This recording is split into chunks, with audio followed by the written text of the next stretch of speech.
Welcome to Coatings Talk. I'm your host, Jim Kunkel, and I'm a certified protective coating specialist for the last 15 years. I've worked in the global protective coatings industry. Now, here on Coatings Talk, you'll get the latest information and industry best practices from the global protective coatings and corrosion industries, as well as interviews with professionals who make coatings and corrosion interesting. This broadcast and all content and materials produced under Coatings Talk and myself does not reflect or represent any positions or opinions of Axo Nobel International. So joining me today is a very, very special guest. Mark, why don't you go ahead and introduce yourself and we'll get into our conversation. Perfect. Thanks, Jim. I'm more than happy to be here. And I'm honored that you had me as a guest today. I do quality assurance in the oil and gas industry, mostly with transmission pipeline companies. Been doing that about 12 or 13 years now. Started out with Enbridge, who I'm sure you guys are familiar with, a major gas distributor in North America. And from there, I went with, after my career with them for a couple of years, I went to TC Energy, formerly TransCanada Pipelines. I do all kinds of quality assurance roles, from auditing to certification requirements for the coders, applicators, what have you. I've been doing that for about 8 to 10 years now with TC Energy. So what Mark and I will be talking about in this episode is obtaining the AMP, which is the Association for Materials Protection and Performance, the inspection certification, which is very crucial for professionals that work in the field of corrosion control and protective coatings. Now, this certification is recognized globally, and it really signals a very high level of expertise and also industry experience. Now, it provides inspectors a solid foundation in coatings inspection by combining classroom, study, discussion, and hands-on practice. And really kind of its cornerstone or its foundation is that individual's expertise and years working in and around quality control, quality assurance, and also inspection techniques. Now, the AMP certification is a result of the merger of the NACE Coatings Inspector Program, which was the CIP program, and the SSPC Protective Coatings Inspector Program, or the PCI program, which were both highly regarded in the industry. With this new certification program, a certified AMP inspector, they're equipped with advanced inspection techniques and specialized application methods in various substrates, including steel and concrete. Now, this ensures that the surfaces are well prepared to handle complex in application of coating systems, and also to focus on the longevity and the safety and other different factors when it comes to infrastructure projects, assets. It could be anything from a pipeline to storage tanks and transportation bridges. Now, moreover, the certification connects professionals to an international network, which really facilitates a knowledge exchange, and it provides support and mentoring opportunities. In essence, the AMP certification elevates the professional standard for coatings inspectors to play a pivotal role in the maintenance and performance of critical assets worldwide. So let's get into this, Mark. What's involved, and let's talk about the process of obtaining an AMP certification. When you're looking at a level 1 moving all the way up to a level 3 as a senior coatings inspector. Okay, yes. So obviously, you'd start out with your level 1 is the most basic certification, which in order to obtain the level 1 certification, you have to attend a course put on now by AMP. When I did it, it was through NACE. Like you mentioned, NACE and SSPC have amalgamated to form AMP. But yes, so level 1, theoretical course, practical course. You do both of those tests along with the level 1.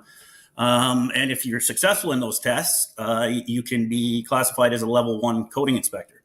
Now, along with that, you also need to complete I believe it's ethics for corrosion professionals, as well as some professional development hours that you need to obtain. Now, to transition to a level 2, I believe you require 2 years experience. Verifiable experience as a level one, right? So I should mention too, as a level one, you need to be supervised by a level two or level three, right? So it's a basic coding inspector at that point. After 2 years in that role with verifiable experience, you can transition to a level two, which is similar to the level one. You take a course, you pass a theoretical and practical exam, and then if you're successful again, you're granted the level two certification. Okay, so level three is called the Senior Certified Coding Inspector. It's slightly different than the level two in terms of attaining that certification. Now, with a level three, you would need to obtain 5 years of verifiable experience as a level two. And then what you would do is apply for what's called a peer review, where you sit in front of subject matter experts in the coatings and corrosion field, very knowledgeable people that have been in the industry for a vast amount of time. The topics can pretty well run the gamut of topics within the industry, right? So you got to be very well rounded to sit for this peer review. Now they ask you a number of questions. Like I said, the topics can vary, and if you're successful in that, you become a level three coding inspector, AMP level three coding inspector. Very good, very good. Mark, in your opinion, and this is also my opinion, so I'm going to state it this way. When I view a level one, really anyone can become a level one, and level one is more or less an inspection technician. Do you agree with that statement? Absolutely. And to be honest, Jim, I don't, that's one area. AMP does a great job, as did the predecessors, NACE and SSPC. But in my opinion, because I don't believe you need any experience to go for a level one. You need to sit for the course and pass the course. Now, in my opinion, I'm much more of the mindset that you should spend some time in the field learning the trade. I feel that maybe a certain amount of experience should be a requirement for that certification. But as of right now, it is not. But you do need to take the course, like I said, and pass those exams. And the reason why I say that is that when you have, if you're an inspection firm, let's say you're an coatings inspection firm or you provide those services, you will have someone who's going to be a level 2 or 3 or a combination of 2s and 3s on your staff. You might have level 1s that are basically the way I would view as a journey person, learning the trade. They either have some level of experience or they might have novice amounts, but they're basically doing all the running the inspection tools, doing the checks and things, and then working with a level 2 and a level 3, as you mentioned earlier. The other thing, too, that I noticed with some projects, especially these mega projects, and sometimes we're talking about, things that are worth, billions of dollars when they're being done. And, the coatings might not be the billions of dollars, but it could be several millions of dollars worth of fire protection, liquid coatings, linings, all different types of things being done on a project. Is that you might have a number of level 3s that are brought on board to kind of be oversight with a combination of level 2s, and they are actually working in conjunction together. So someone would be ultimately in charge, but to not put burden on just one person, you might have some level 2s and combination thereof.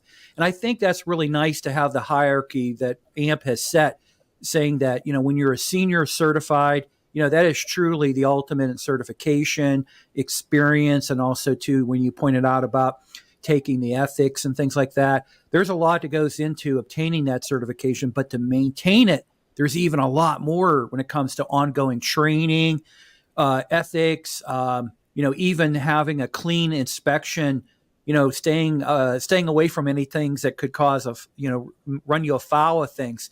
There's a disciplinary type of criteria too. So what I like about that is that it gives owners flexibility when they look at level 3s and level 2s, but also too, if you're a contractor and you're part, for example, with the QP program, if you're a contractor, you are typically in most cases required to have at least a level 2 on staff running your quality control program. So I think what's really unique about the AMP program and some of the other coatings inspection programs is it's not just focused on an individual becoming an inspector, but it ties in so many different aspects, contractors, owners, even working at a coatings manufacturer, having those people on staff. So, how do you think, or what's your opinion when it comes to that ability to have so many parties working together? Does it make things easier or more complex, you think? Well, yeah, in the grand scheme of things, it definitely would make things easier. That's typically how it's done as well. Like you hit the nail on the head. There is like you'll have your lower level ones, or who just received the certification, or kind of working up to the level twos, and yeah, they'll do a lot of the legwork, being overseen by the level twos and threes. But yeah, it's similar, like you said. It's a lot of these guys. They got to spend a lot of time, with the level twos and threes, learning like all the aspects. There's the depth of knowledge that there is in the field of coatings is just astronomical, right? So there's so many things to learn. So taking that time with the level twos and threes and the guys that have been there for a long time, a lot goes into it, more than most people think. Coating, people don't give it a lot of thought. It doesn't get as much attention as, say, welding or structural stuff like that, but it's essentially the first line of defense, right? So, there's many areas of coating inspection that I was unaware of when I got into the field, and there's probably many more that I'm still unaware of, being in the field for 12, 15 years now. So, yeah, it's an ongoing learning journey. When you were talking earlier about you have to have certain minimums of time working in and around primarily inspection and working related to projects and things like that. When it comes to the verification process, can you provide any details on how that's actually done? Because sometimes I do get questions from people that say, how does an organization like AMP, what's the process they go through to verify that, Mark, for example, he's got this work history. How do they go about doing that? okay, yeah, they're very due diligent with this. You got to kind of definitely dot your I's and cross your T's when you're filling out your work experience. So what it is you have to come up with, you have to input multiple references, previous colleagues, supervisors, what have you, right? I believe it was 3 that I did recently for my level 3. And they actually obviously check with these people and confirm your experience, right? So you have to list where you've worked. Every month of that reference time needs to be accounted for, and in the corrosion field specifically, right? So they do look into that quite in depth too. So now, this is something that's not of knowledge of me to as part of maintaining your certification, active certification. I know that there's a renewal process that comes up. Are you responsible to catalog inspection work that you've done between your renewals? Somewhat, on a high level, absolutely. If you want to, confirm that experience, at least make sure, in my experience, I have it all on my computer, what I've done in terms of inspections and what have you. But I don't think they need that level of detail, but they definitely, they look into it. They want some sort of proof, empirical proof that you've done that work and you've been involved in the corrosion industry for that amount of time. Yeah, because I would imagine, and not like this would really happen, but it could potentially, if you're looking at someone going from maybe a level 2 to a level, well, for a renewal, let's say I guess for really the level 2 and level 3 in a renewal, is that what would happen if you obtain your level 2, and then you do some work, and then you kind of get out of it, and then you want to get back into it, and you have that gap of time.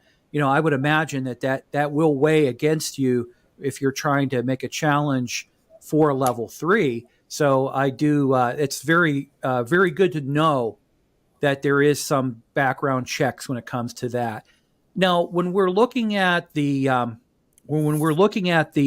certification itself with the inspections, what are some of the benefits, let's say, to an owner of requiring a certified, either a senior certified or a level 2, to do project work for them? What are some of the benefits for an owner?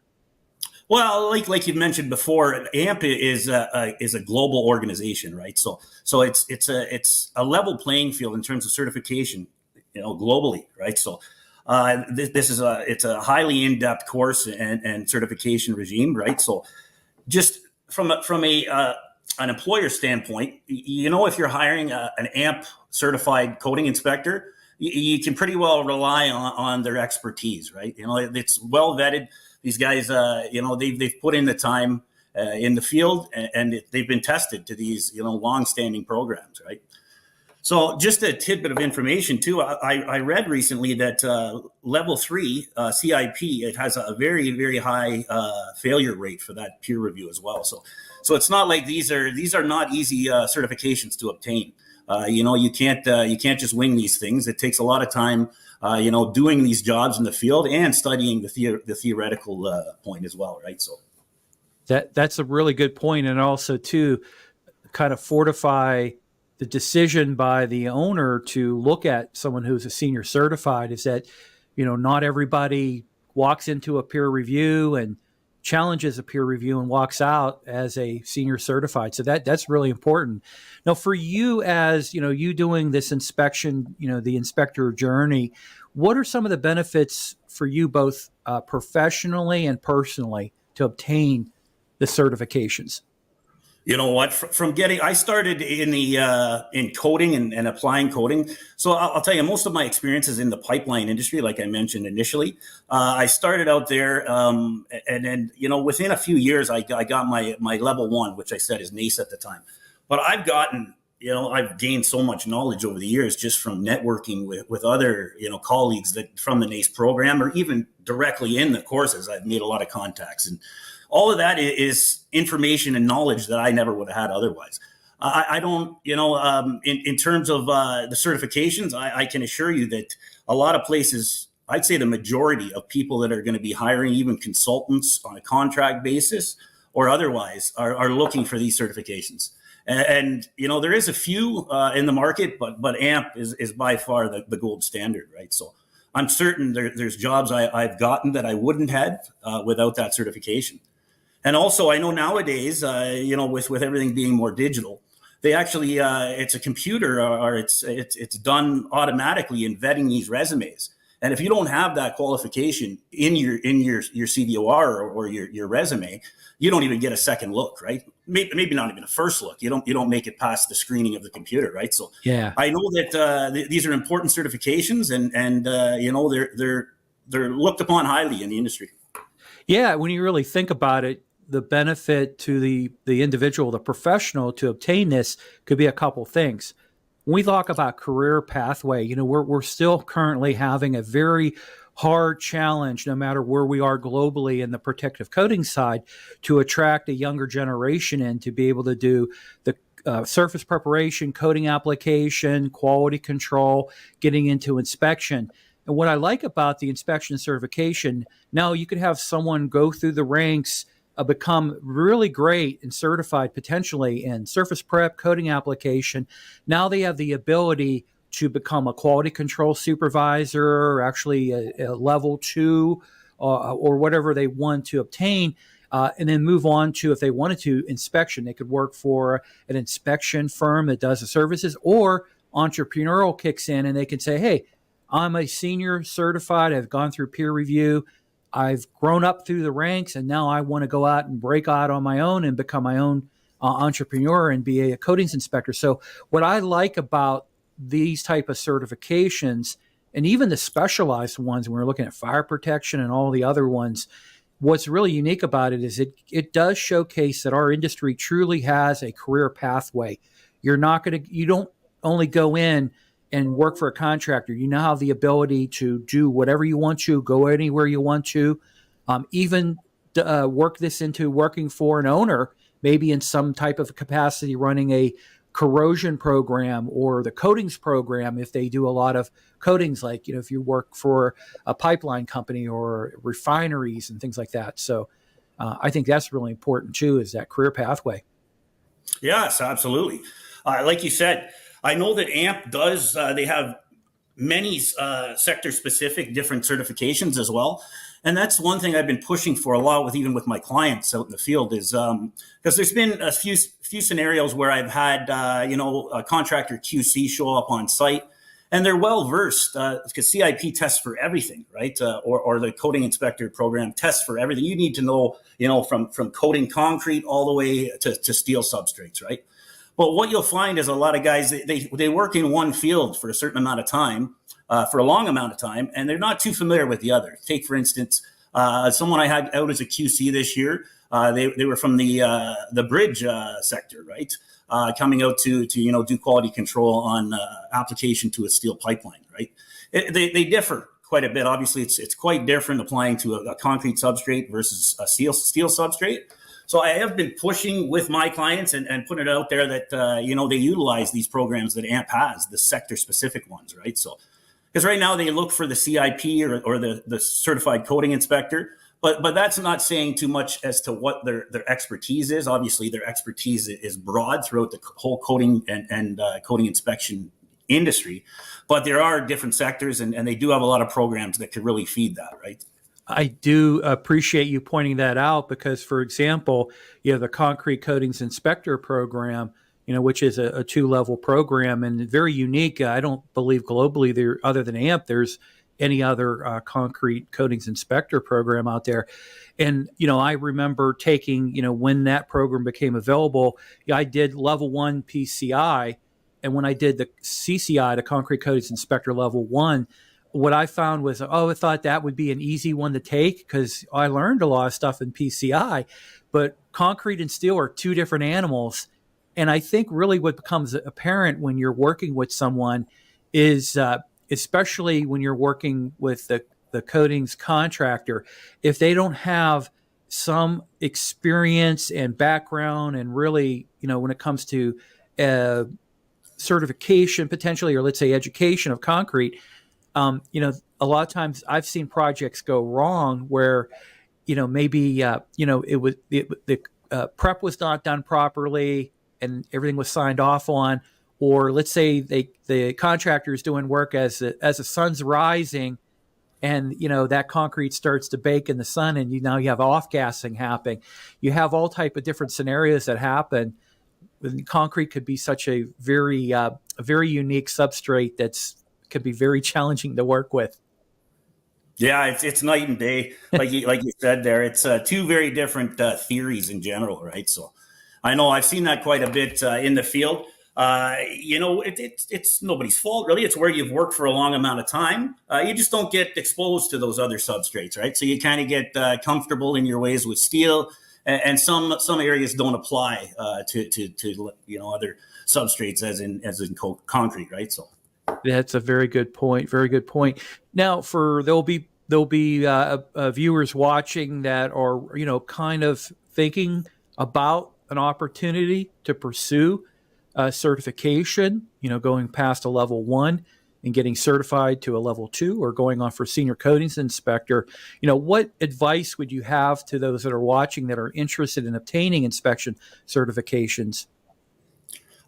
There's lots. It's a great field to be in, as you know, Jim. I've seen this number the other day: $276 billion, or 3.2% of GDP, and that's in the United States. Is corrosion, so it's not a career that's going anywhere. It's always going to be needed, right? So in terms of the inspection side of things, my biggest thing would be, and I've seen this happen a lot, and I'm not saying that it's a prerequisite that you have to have coding experience or application experience, but it does help. It does help to get some time in, applying the products, right, before you're inspecting. It's not a necessity, but that would be one of my recommendations in terms of that. Networking, I think a lot of the information and knowledge I've obtained has been with networking, just on LinkedIn or through these courses. I think we mentioned earlier, you need PD, professional developmental hours. Yes. So a lot of them I've got in courses where I've networked with people, and they've paid in dividends, just showing up to these courses and networking and talking with people and learning new things and the contacts, right? So I encourage people looking into inspection to get out there, network, find out more about the career. It's rewarding. It's financially rewarding. It's a large sector. There's always work, in one area or another of the corrosion and the coating inspection field.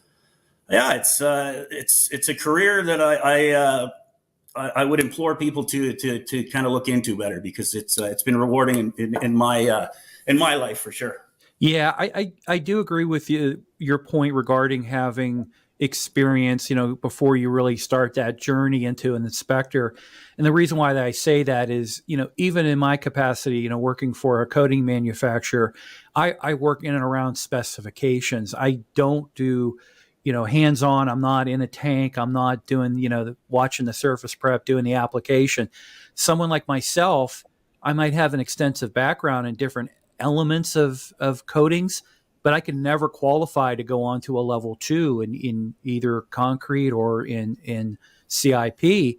And I think that's very good, because you want to make sure, if you're an owner, you want to make sure that you are getting someone who is highly capable, competent, and has that experience.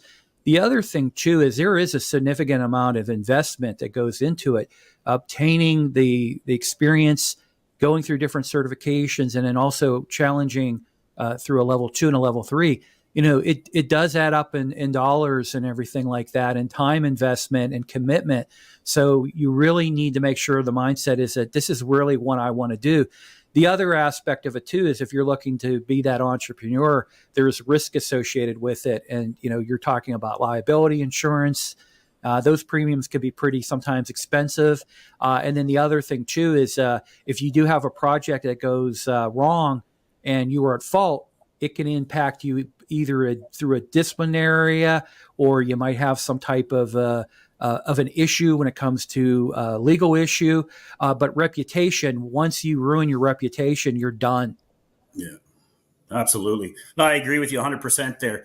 A lot of my, just to touch on reputation in the industry, and I think it goes for any industry, but a lot of my jobs, and I'm a third party contracted consultant at the moment. So a lot of my jobs and inspection in general is based off a reputation. A lot of jobs I've obtained just word of mouth from previous jobs, right? So it's definitely one thing you need to really polish up, is your reputation in the industry.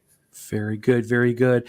Mark, for those who are looking to get in contact with you, follow you, are you on any social media, or is it LinkedIn? What's the best way for everybody to connect with you and network with you? Yeah, you could send me an email. My email address is mark@oberninspection.com. I don't know, maybe we could put that in the notes there, but also on LinkedIn. I've had lots of people reach out to me on LinkedIn. Just search my name there. I'm more than happy to help with people in their journey. Inspection, I get just as much enjoyment and reward of it as you will. So yeah, please reach out. I'm more than happy to help you. Excellent, excellent. So as I'm closing out this episode, let me mention that Coatings Talk now has a LinkedIn group. And with that group, I'm building a very strong community of coatings and corrosion professionals and others who support both industries. Now, this community's purpose is to share members, experience, their expertise, information, knowledge sharing, your passion, showcasing your skills, and more. So please join the Coatings Talk community on LinkedIn.